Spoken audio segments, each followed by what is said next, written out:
Howdy y'all, and welcome to another Sweet Tea and a Movie. We're doing another double review this week. This time, it's I Am Number 4 and Cedar Rapids.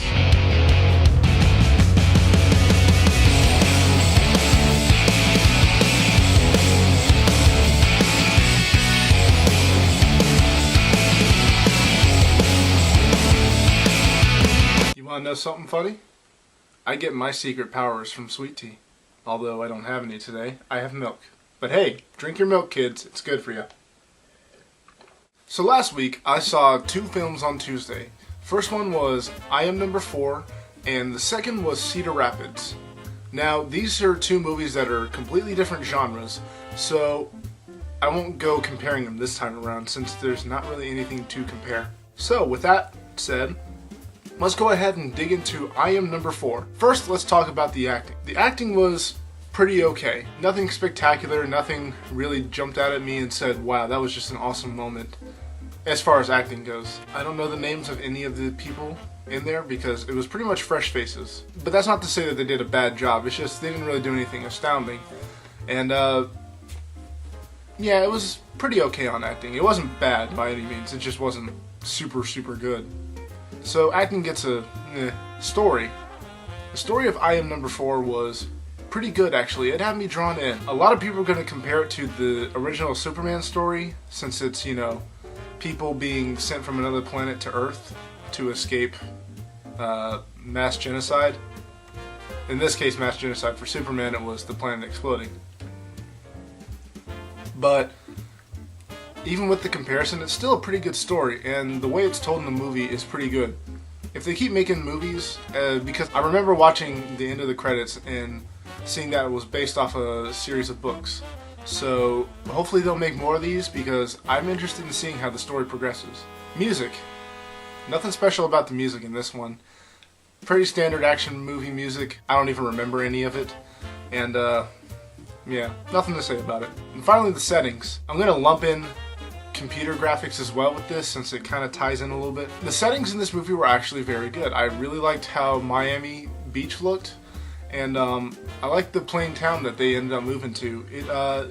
They captured it very well, and it just looks good. And if you've seen my reviews, you know I'm kind of a stickler about cities, but I guess since this is just a small town, it works out for them because it also takes place in a forest, near a waterfall, in a field, stuff like that. So it looked really good, and the special effects, the computer generated effects, looked awesome. Very good. I'm pretty sure people from DreamWorks worked on that because it was the two production companies that I saw at the beginning of the movie who worked on this movie were Touchstone and DreamWorks. And about halfway through the movie I was like, yeah, I'm pretty sure I know who worked on what. So good job for settings and good job for computer graphics. And now let's dig into Cedar Rapids. They see me mowing my front lawn. I know they're all thinking I'm so white and nerdy. Think I'm just too white and nerdy. Think I'm just too white and nerdy. Can't you see I'm white and nerdy? Look at me, I'm white and nerdy. First, let's talk about the act. First, let me explain something. Cedar Rapids isn't actually out in theaters yet. I was invited to a advanced screening to see the movie, and I got to share my opinion about it afterward, which is great. And now I'm happy that I'll be able to share my opinions with you guys. As most of you know, Ed Helms from The Hangover, who played the dentist, is in this movie, and he's kind of a naive dude, which actually works in this movie. It's not painfully naive. Like, you know those roles that people have where their naiveness is like so ridiculously naive that it's like painful to watch? Not the case with this movie. It works really well, and he really delivers it very well. John C. Reilly is also in this movie. You may have known him from Step Brothers with Will Ferrell and some other movies.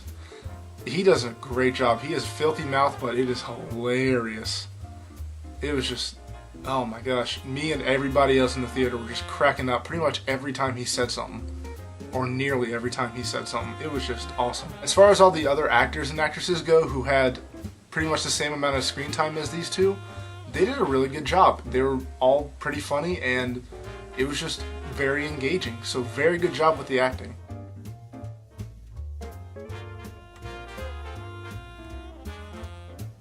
Story. The story for Cedar Rapids was actually really good.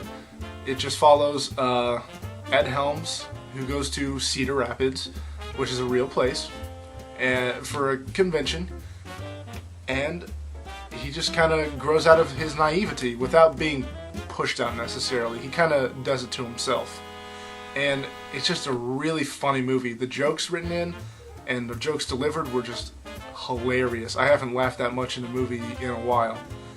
It was just very good job, very good story. Music. Nothing huge and boisterous here, which you don't need for a comedy film. Pretty simple, go with the flow kind of music.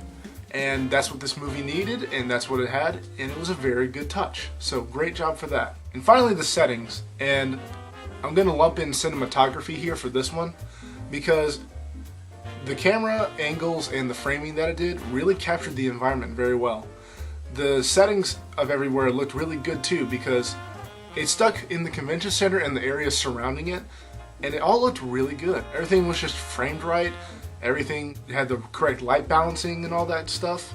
You know, technical terms. But it just looked really good. It's a good looking movie, and it's a very funny one at that too.